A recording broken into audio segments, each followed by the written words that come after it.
Bonjour et bienvenue dans cette 16e journée du défi 30 jours pour retrouver une vie professionnelle épanouissante. Alors c'est fou de constater à quel point la peur de l'échec peut être un frein pour nous.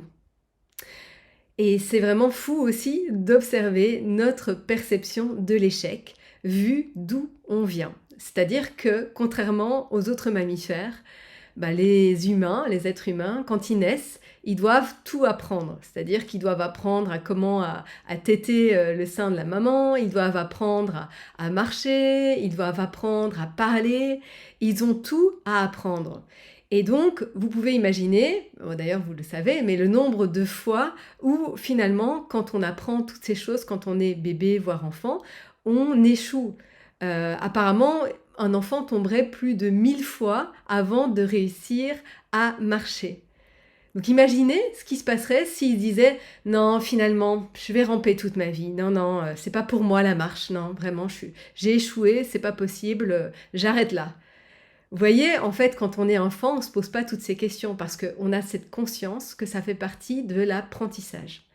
Et c'est vrai que dans notre société, l'échec n'est pas très mis en valeur, contrairement à peut-être dans les sociétés américaines où finalement on regarde le nombre d'échecs que les entrepreneurs ont pour pouvoir justement leur allouer un crédit ou leur donner une chance d'aller plus loin.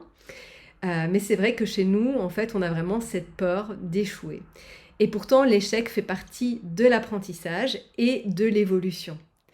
Donc aujourd'hui, j'aimerais vraiment vous aider à transformer cette vision de l'échec. Donc en voyant que finalement, dès qu'on essaie de sortir de notre zone de confort et de prendre des risques, en fait, ce qu'on fait, c'est qu'on va tester de nouvelles choses et on va ajuster si nécessaire. Parce que comme le disait Nelson Mandela, soit je ne perds jamais, pardon, soit je gagne, soit j'apprends. Et il faut vraiment pouvoir entrer dans cet état d'esprit. Alors surtout si vous êtes indépendant ou entrepreneur, parce que vous allez en avoir des échecs et vous allez devoir rebondir et vous renouveler sans cesse. Mais la vérité, c'est que tant que vous n'abandonnez pas, tant que vous êtes dans cet esprit de changer de mentalité et de vous dire que chaque fois, chaque échec entre guillemets n'est pas un échec mais un apprentissage, ça va vous permettre d'évoluer et d'aller vers la concrétisation de vos objectifs. Car pour moi, l'échec est vraiment le fondement de la réussite. Alors ce que j'aimerais que vous puissiez retirer de cette vidéo, c'est quand vous êtes face à ce que vous considérez comme un échec, dites-vous plutôt, ok, qu'est-ce que je peux apprendre de cette situation et quelle nouvelle stratégie est-ce que je peux mettre en place ou quelles compétences est-ce que je peux développer grâce à cet échec, entre guillemets.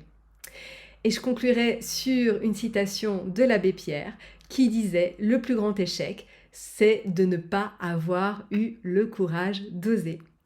Voilà, je vous retrouve bientôt pour une prochaine vidéo et je vous souhaite une magnifique journée.